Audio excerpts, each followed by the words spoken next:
சாமுவேலின் முதலாம் புஸ்தகம் முதலாம் அதிகாரம். எப்ராயிம் மலை தேசத்தில் இருக்கிற சோப்பீம் என்னப்பட்ட ராமதாயிம் ஊரான் ஆகிய ஒரு மனுஷன் இருந்தான். அவனுக்கு எல்கானா என்று பேர். அவன் எப்ராயிமியன் ஆகிய சூப்புக்கு பிறந்த தோகுவின் குமாரனாகிய எலிகூவின் மகனான எரோகாமின் புத்திரன். அவனுக்கு 2 மனைவிகள் இருந்தார்கள். ஒருத்தி பேர் அன்னாள், மற்றவள் பேர் பெனின்னாள். பெனின்னாளுக்கு பிள்ளைகள் இருந்தார்கள், அன்னாளுக்கோ பிள்ளை இல்லை. அந்த மனுஷன் சீலோவிலே சேனைகளின் கர்த்தரை பணிந்து கொள்ளவும் அவருக்கு பலியிடவும் வருஷந்தோறும் தன் ஊரிலிருந்து போய் வருவான். அங்கே கர்த்தரின் ஆசாரியரான ஏலியின் 2 குமாரராகிய ஓப்னியும் பினெகாசும் இருந்தார்கள். அங்கே எல்கானா பலியிடும் நாளிலே அவன் தன் மனைவியாகிய பெனின்னாளுக்கும் அவளுடைய எல்லா குமாரருக்கும் குமாரத்திகளுக்கும் பங்கு போட்டு கொடுப்பான். அன்னாளை சிநேகித்தபடியினால் அவளுக்கு இரட்டிப்பான பங்கு கொடுப்பான். கர்த்தரோ அவள் கற்பத்தை அடைத்திருந்தார். கர்த்தர் அவள் கற்பத்தை அடைத்தபடியினால் அவளுடைய சக்களத்தி அவள் துக்கப்படும்படியாக அவளை மிகவும் விசனப்படுத்துவாள். அவள் கர்த்தருடைய ஆலயத்திற்கு போகும் சமயத்தில் அவன் வருஷந்தோறும் அந்த பிரகாரமாய் செய்வான். இவள் அவளை மனமடிவாக்குவாள். அப்பொழுது அவள் சாப்பிடாமல் அழுது கொண்டிருப்பாள். அவள் புருஷனாகிய எல்கானா அவளை பார்த்து, அன்னாளே, ஏன் அழுகிறாய்? ஏன் சாப்பிடாதிருக்கிறாய்? ஏன் சஞ்சலப்படுகிறாய்? 10 குமாரரை பார்க்கிலும் நான் உனக்கு அதிகமல்லவா என்றான். சீலோவிலே அவர்கள் புசித்து குடித்த பின்பு அன்னாள் எழுந்திருந்தாள். ஆசாரியனாகிய ஏலி கர்த்தருடைய ஆலயத்தின் வாசல் நிலையண்டையிலே ஒரு ஆசனத்தின் மேல் உட்கார்ந்திருந்தான். அவள் போய் மனங்கசந்து மிகவும் அழுது கர்த்தரை நோக்கி விண்ணப்பம் பண்ணி, சேனைகளின் கர்த்தாவே, தேவரீர் உம்முடைய அடியாளின் சிறுமையை கண்ணோக்கி பார்த்து உம்முடைய அடியாளை மறவாமல் நினைந்தருளி உமது அடியாளுக்கு ஒரு ஆண் பிள்ளையை கொடுத்தால் அவன் உயிரோடு இருக்கும் சகல நாளும் நான் அவனை கர்த்தருக்கு ஒப்பு கொடுப்பேன். அவன் தலையின் மேல் சவரகன் கத்தி படுவதில்லை என்று ஒரு பொருத்தனை பண்ணினாள். அவள் கர்த்தருடைய சந்நிதியில் வெகுநேரம் விண்ணப்பம் பண்ணுகிற போது ஏலி அவள் வாயை கவனித்து கொண்டிருந்தான். அன்னாள் தன் இருதயத்திலே பேசினாள். அவளுடைய உதடுகள் மாத்திரம் அசைந்தது. அவள் சத்தமோ கேட்கப்படவில்லை. ஆகையால் அவள் வெறித்திருக்கிறாள் என்று ஏலி நினைத்து அவளை நோக்கி, நீ எதுவரைக்கும் வெறித்திருப்பாய்? உன் குடியை உன்னை விட்டு விலக்கு என்றான். அதற்கு அன்னாள் பிரதியுத்தரமாக, அப்படியல்ல என் ஆண்டவனே, நான் மனக்கிலேசமுள்ள ஸ்திரீ. நான் திராட்சரசமாகிலும் மதுவாகிலும் குடிக்கவில்லை. நான் கர்த்தருடைய சந்நிதியில் என் இருதயத்தை ஊற்றிவிட்டேன். உம்முடைய அடியாளை பேலியாளின் மகளாக எண்ணாதேயும். மிகுதியான விசாரத்தினாலும் கிலேசத்தினாலும் இந்நேர மட்டும் விண்ணப்பம் பண்ணினேன் என்றாள். அதற்கு ஏலி, சமாதானத்துடனே போ. நீ இஸ்ரவேலின் தேவனிடத்தில் கேட்ட உன் விண்ணப்பத்தின்படி அவர் உனக்கு கட்டளையிடுவாராக என்றான். அப்பொழுது அவள், உம்முடைய அடியாளுக்கு உம்முடைய கண்களிலே தயை கிடைக்க கடவது என்றாள். பின்பு அந்த ஸ்திரீ புறப்பட்டு போய் போஜனம் செய்தாள். அப்புறம் அவள் துக்கமுகமாய் இருக்கவில்லை. அவர்கள் அதிகாலையில் எழுந்து கர்த்தரை பணிந்து கொண்டு ராமாவில் இருக்கிற தங்கள் வீட்டுக்கு திரும்பி போனார்கள். எல்கானா தன் மனைவியாகிய அன்னாளை அறிந்தான். கர்த்தர் அவளை நினைந்தருளினார். சில நாள் சென்ற பின்பு அன்னாள் கர்ப்பவதியாகி ஒரு குமாரனை பெற்று கர்த்தரிடத்தில் அவனை கேட்டேன் என்று சொல்லி அவனுக்கு சாமுவேல் என்று பெயரிட்டாள். எல்கானா என்பவன் கர்த்தருக்கு வருஷாந்தரம் செலுத்தும் பலியையும் தன் பொருத்தனையையும் செலுத்தும்படியாக தன் வீட்டார் அனைவரோடும் கூட போனான். அன்னாள் கூட போகவில்லை. அவள் பிள்ளை பால் மறந்த பின்பு அவன் கர்த்தரின் சந்நிதியிலே காணப்படவும் அங்கே எப்பொழுதும் இருக்கவும் நான் அவனை கொண்டு போய் விடுவேன் என்று தன் புருஷனிடத்தில் சொன்னாள்.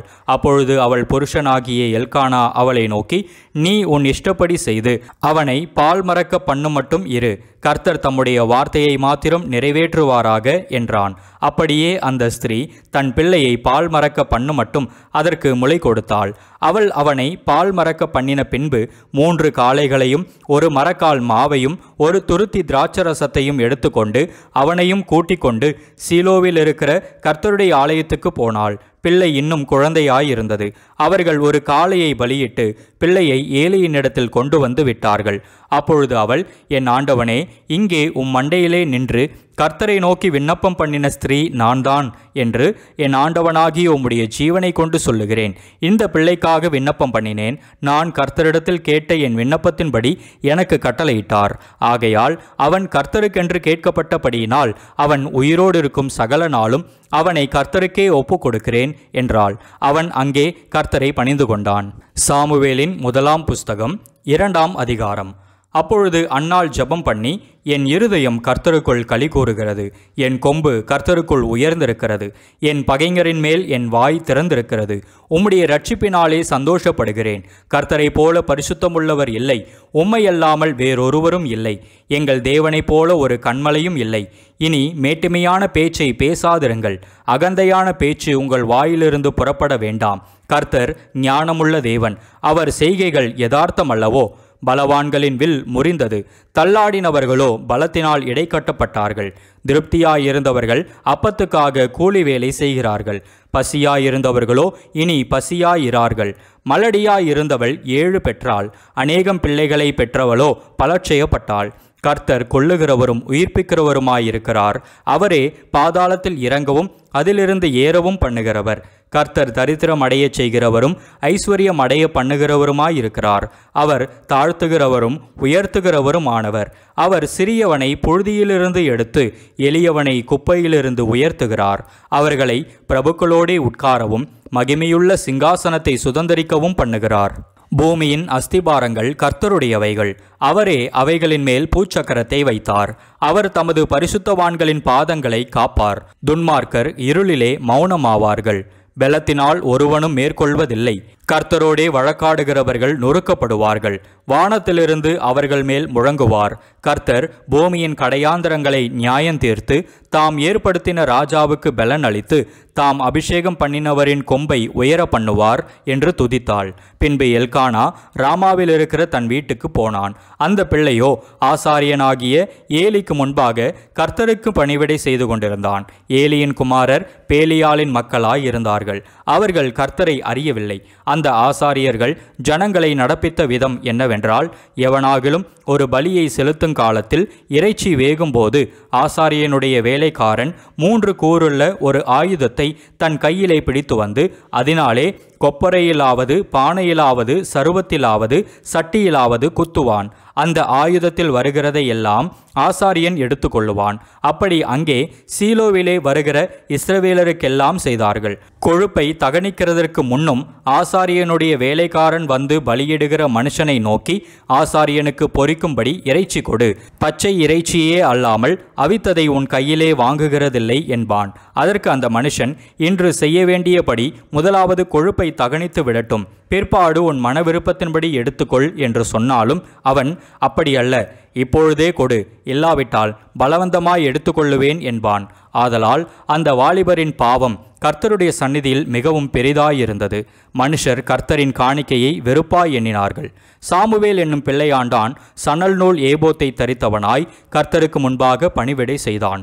அவனுடைய தாய் வருஷந்தோறும் செலுத்தும் பலியை செலுத்துகிறதற்காக தன் புருஷனோடே கூட வருகிற போதெல்லாம் அவனுக்கு ஒரு சின்ன சட்டையை தைத்து கொண்டு வருவாள்.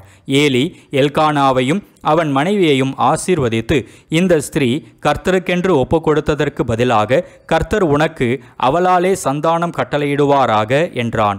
அவர்கள் தங்கள் ஸ்தானத்திற்கு திரும்ப போய்விட்டார்கள்.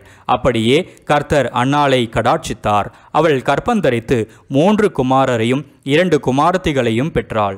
சாமுவேல் என்னும் பிள்ளையாண்டான் கர்த்தருடைய சந்நிதியில் வளர்ந்தான். ஏலி மிகுந்த கிழவனாயிருந்தான். அவன் தன் குமாரர் இஸ்ரவேலுக்கெல்லாம் செய்கிற எல்லாவற்றையும், அவர்கள் ஆசரிப்பு கூடாரத்தின் வாசலில் கூட்டம் கூடுகிற ஸ்திரீகளோடே சயனிக்கிறதையும் கேள்விப்பட்டு அவர்களை நோக்கி, நீங்கள் இப்படிப்பட்ட காரியங்களை செய்கிறது என்ன? இந்த ஜனங்கள் எல்லாரும் உங்கள் பொல்லாத நடக்கைகளை சொல்ல கேட்கிறேன். என் குமாரரே, வேண்டாம், நான் கேள்விப்படுகிற இந்த செய்தி நல்லதல்ல. கர்த்தருடைய ஜனங்கள் மீறி நடக்கிறதற்கு காரணமாயிருக்கிறீர்களே. மனுஷனுக்கு விரோதமாக மனுஷன் பாவம் செய்தால் நியாயாதிபதிகள் அதை தீர்ப்பார்கள். ஒருவன் கர்த்தருக்கு விரோதமாக பாவம் செய்வானேயாகில் அவனுக்காக விண்ணப்பம் செய்யத்தக்கவன் யார் என்றான். அவர்களோ தங்கள் தகப்பன் சொல்லை கேளாமற் போனார்கள். அவர்களை சங்கரிக்க கர்த்தர் சித்தமாயிருந்தார். சாமுவேல் என்னும் பிள்ளையாண்டானோ பெரியவனாக வளர்ந்து கர்த்தருக்கும் மனுஷருக்கும் பிரியமாக நடந்து கொண்டான். தேவனுடைய மனுஷன் ஒருவன் ஏலியின் இடத்தில் வந்து, கர்த்தர் உரைக்கிறது என்னவென்றால், உன் பிதாவின் வீட்டார் எகிப்திலே பார்வோனின் வீட்டில் இருக்கையில் நான் என்னை அவர்களுக்கு வெளிப்படுத்தி என் பலிபீடத்தின் மேல் பலியிடவும் தூபங்காட்டவும் என் சமூகத்தில் ஏபோத்தை தரிக்கவும் இஸ்ரவேல் கோத்திரங்களிலெல்லாம் அவனை எனக்கு ஆசாரியனாக தெரிந்து கொண்டு உன் பிதாவின் வீட்டாருக்கு இஸ்ரவேல் புத்திரருடைய தகன பலிகளை எல்லாம் கொடுக்கவில்லையா? என் வாசஸ்தலத்திலே செலுத்தும்படி நான் கட்டளையிட்ட என் பலியையும் என் காணிக்கையையும் நீங்கள் உதைப்பானேன்.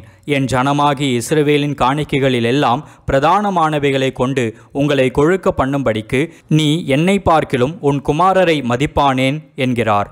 ஆகையால் இஸ்ரவேலின் தேவனாகிய கர்த்தர் சொல்லுகிறதாவது, உன் வீட்டாரும் உன் பிதாவின் வீட்டாரும் என்றைக்கும் என் சந்நிதியில் நடந்து கொள்வார்கள் என்று நான் நிச்சயமாய் சொல்லியிருந்தும் இனி அது எனக்கு தூரமாயிருப்பதாக.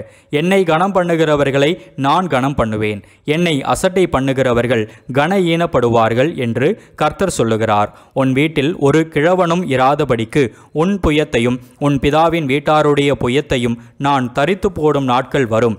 இஸ்ரவேலுக்கு செய்யப்படும் சகல நன்மைக்கும் மாறாக என் வாசஸ்தலத்திலே உபத்திரவத்தை காண்பாய். ஒருபோதும் உன் வீட்டில் ஒரு கிழவனும் இருப்பதில்லை. என் பலிபீடத்தில் சேவிக்க நான் உன் சந்ததியில் நிர்மூலமாக்காதவர்களோ உன் கண்களை பூத்து போக பண்ணவும் உன் ஆத்துமாவை வேதனைப்படுத்தவும் வைக்கப்படுவார்கள். உன் வம்சத்திலுள்ள யாவரும் வாழ வயதிலே சாவார்கள். ஓப்னி பினெகாஸ் என்னும் உன் 2 குமாரரின் மேல் வருவதே உனக்கு அடையாளமாயிருக்கும். அவர்கள் இருவரும் ஒரே நாளில் சாவார்கள். நான் என் உள்ளத்துக்கும் என் சித்தத்துக்கும் ஏற்றபடி செய்யத்தக்க உண்மையான ஒரு ஆசாரியனை எழும்ப பண்ணி அவனுக்கு நிலையான வீட்டை கட்டுவேன்.